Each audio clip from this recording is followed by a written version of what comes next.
Hello students, twelfth commerce business studies में हम discuss कर रहे हैं हमारा चैप्टर नंबर 9 जिसका नाम है business law and contract act. और इसके अंदर हम लास्ट लेक्चर में पढ़ रहे थे एसेंशियल फैक्टर्स के बारे में, जो एक वैलिड कॉन्ट्रैक्ट करने के लिए कैसे होते हैं, ज़रूरी होते हैं। मतलब वो कौन कौन सी कैरेक्टरिस्टिक्स हैं जो किसी एग्रीमेंट को एक वैलिड कॉन्ट्रैक्ट बनाती हैं। ठीक है, तो उसमें मैं आपको 3 से 4 पॉइंट लगभग लास्ट लेक्चर के अंदर डिस्कस कर चुका हूँ, जहाँ पर हमने बात की थी कि कम से कम दो पार्टीज़ होनी चाहिए।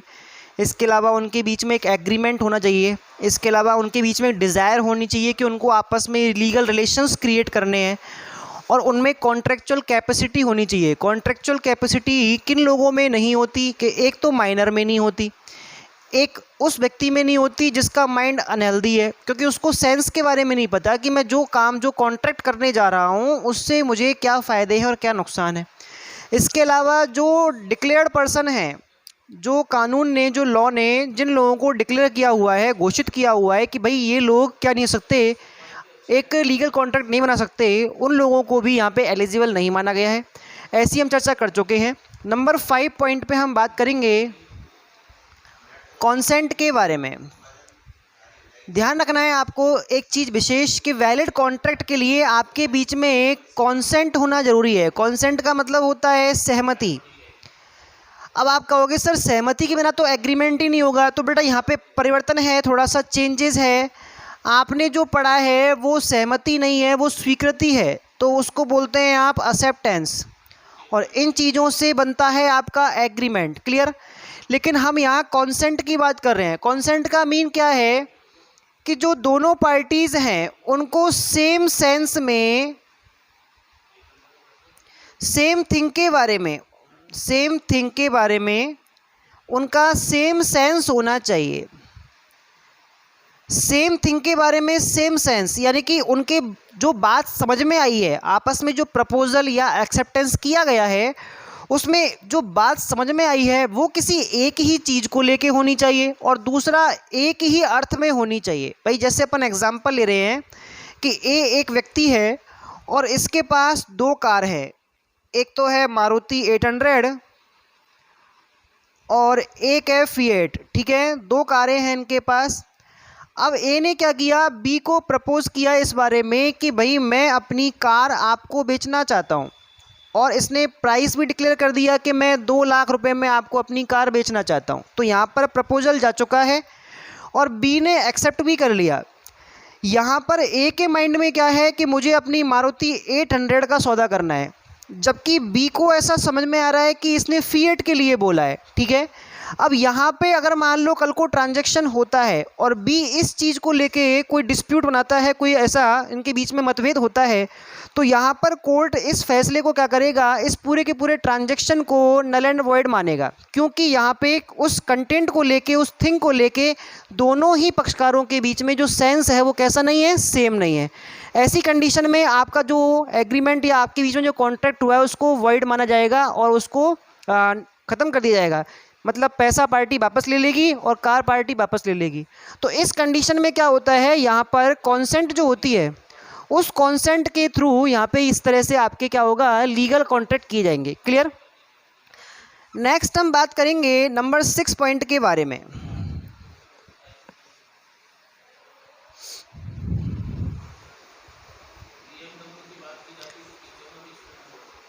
नंबर 6 पे हम बात कर रहे हैं अगले इंडिपेंडेंट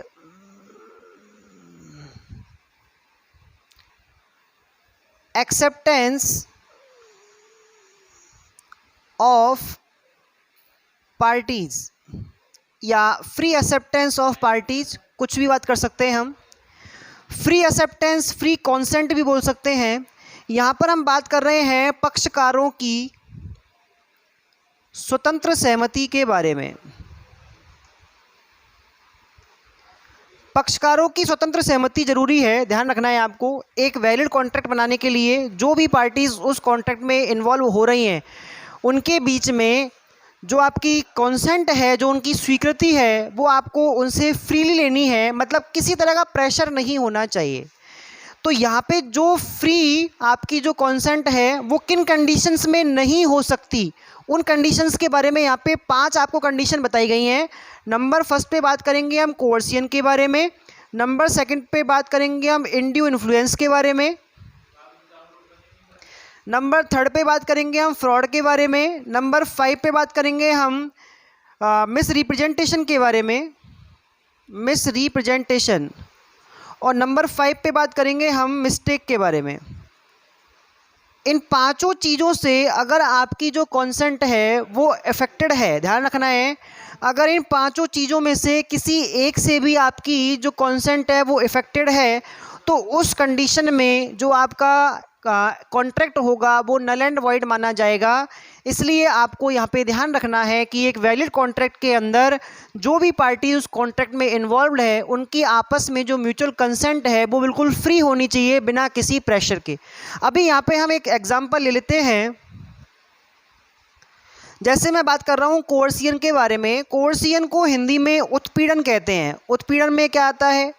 उत्पीड़न में हम इंक्लूड करते हैं किसको, कि हम धमकी देकर किसी व्यक्ति से क्या कर रहे हैं, स्वीकृति ले रहे हैं, वहाँ पे हम बल प्रयोग कर रहे हैं, या वहाँ पे हम विरोध कर रहे हैं, जिसमें अपन क्या कर रहे हैं भाई, जैसे मान लो मैं एक व्यक्ति है ए, इसने किसी व्यक्ति से बी से कहा कि या तो अपनी कार मुझे आप 1 लाख रुपए में बेचो वरना मैं आपकी जान ले लूँगा, ठीक है। तो यहाँ पर उत्पीड़न के थ्रू अब बी क्या कर रहा है, अपनी एक्सेप्टेंस दे रहा है। तो अगर मान लो यहाँ पे जो पीड़ित पक्षकार है वो न्यायालय में इसके लिए शरण लेना चाहे ट्रांजैक्शन के बाद भी, तब भी क्या करेगा, कोर्ट इस कॉन्ट्रैक्ट को नल एंड वॉइड मानेगा, क्योंकि यहाँ पर बी की जो एक्सेप्टेंस है, बी की जो कंसेंट है वो फ्री कंसेंट नहीं है, वो प्रेशराइज किया गया है। उस चीज़ के चक्कर में यहाँ पर इसको एक वैलिड कॉन्ट्रैक्ट नहीं माना जाएगा। क्लियर? तो आपको समझ में आना चाहिए ये आपके 5 फैक्टर्स हैं। कोर्सियन है, अनड्यू इन्फ्लुएंस। अनड्यू इन्फ्लुएंस का मतलब होता है अनुचित प्रभाव, इससे भी आपकी जो स्वीकृति है वो प्रभावित हो सकती है। इसके अलावा कोई व्यक्ति कपटपूर्ण तरीके से आपकी क्या कर रहा है, स्वीकृति को प्राप्त कर रहा है। फ्रॉड का मतलब कपट है। मिस रिप्रेजेंटेशन में हम मिथ्या वर्णन की बात करते हैं, झूठ बोलकर किसी व्यक्ति से आप क्या कर रहे हैं, उसकी स्वीकृति प्राप्त कर रहे हैं। और नंबर लास्ट पे आता है आपका गलती, बाई मिस्टेक। आपको डिटेल्स के बारे में पता नहीं है किसी प्रपोजल के बारे में और आपने उसमें क्या दे दिया, अपनी एक्सेप्टेंस दे दी, तो भी आप क्या कर सकते हैं, यहाँ पर एक पीड़ित पक्षकार के रूप में उस क्या कर सकते हैं, एक कॉन्ट्रैक्ट को न्यायालय के थ्रू क्या कर सकते हैं, उस पर अपन वर्ड करार करवा सकते हैं उसको। तो ऐसी कंडीशन में ये जो आपके एग्रीमेंट होते हैं उनमें आपको अगर वैलिड कॉन्ट्रैक्ट बनाना है तो उसके लिए फ्री कंसेंट होना ज़रूरी है। इन सभी चीज़ों से अगर मान लो आपकी जो स्वीकृति है वो प्रभावित है, यानी कि इन चीज़ों का उपयोग किया गया है, तो ऐसी कंडीशन में आपका जो कॉन्ट्रैक्ट है वो वैलिड कॉन्ट्रैक्ट नहीं माना जाएगा। क्लियर? नेक्स्ट हम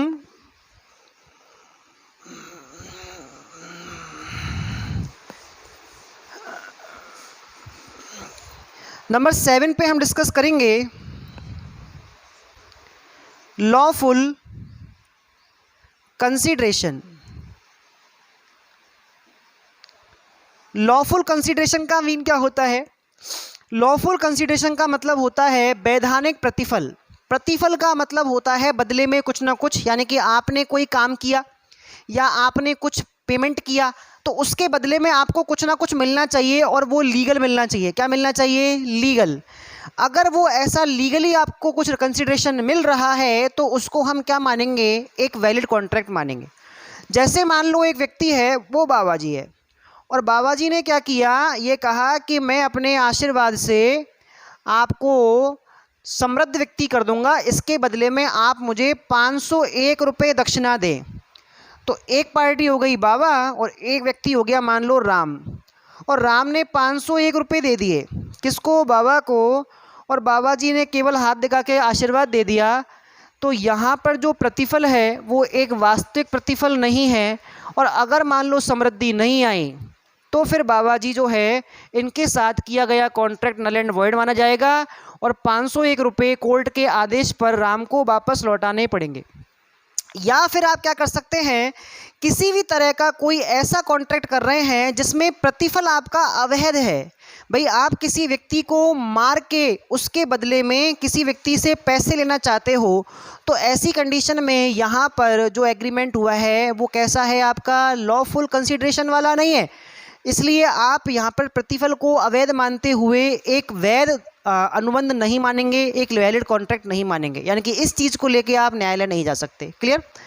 नेक्स्ट हम बात करेंगे लॉफुल ऑब्जेक्टिव के बारे में कि आपका जो वैलिड कॉन्ट्रैक्ट होता है उसके लिए आपके लिए एसेंशियल है कि आप क्या करें, लॉफुल ऑब्जेक्टिव भी लेके चलें। अगर आपका ऑब्जेक्टिव लॉफुल नहीं है तो उसको आप वैलिड कॉन्ट्रैक्ट नहीं बना सकते। एक्चुअल में होता क्या है, जैसा कि आपको पता है बिजनेस के अंदर या आपके ट्रेडिंग सिस्टम के अंदर या किसी भी तरह के अन्य कॉन्ट्रैक्ट जो आपके पार्टनरशिप या गुड सोल्ड एक्ट से हटके अलग तरह से बनते हैं, उन सब पर आपका कॉन्ट्रैक्ट एक्ट 1872 अप्लाई होता है।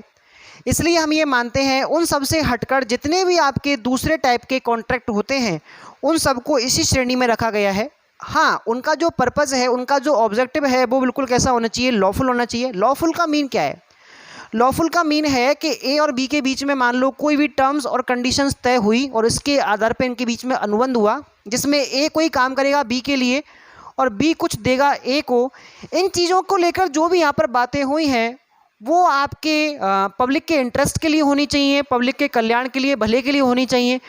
जो आपके गवर्नमेंट के रूल्स हैं उनके अकॉर्डिंग होनी चाहिए, जो पॉलिसीज़ तैयार करते हैं उनके अकॉर्डिंग होनी चाहिए। अगर ये इनमें से कोई भी इसके अगेंस्ट है तो उसको एक अपन क्या नहीं मानेंगे, लॉफुल ऑब्जेक्टिव नहीं मानेंगे और इसके लिए आप फिर न्यायालय नहीं जा पाएंगे। क्लियर।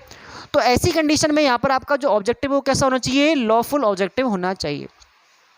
तो इस तरह से 4 फैक्टर हमने आज दोबारा से पढ़े हैं, आपको समझ में आए होंगे आई होप। पहला पढ़ा हमने इसके बारे में कॉन्सेंट के बारे में, कॉन्सेंट में सेम थिंग सेम सेंस में होनी चाहिए।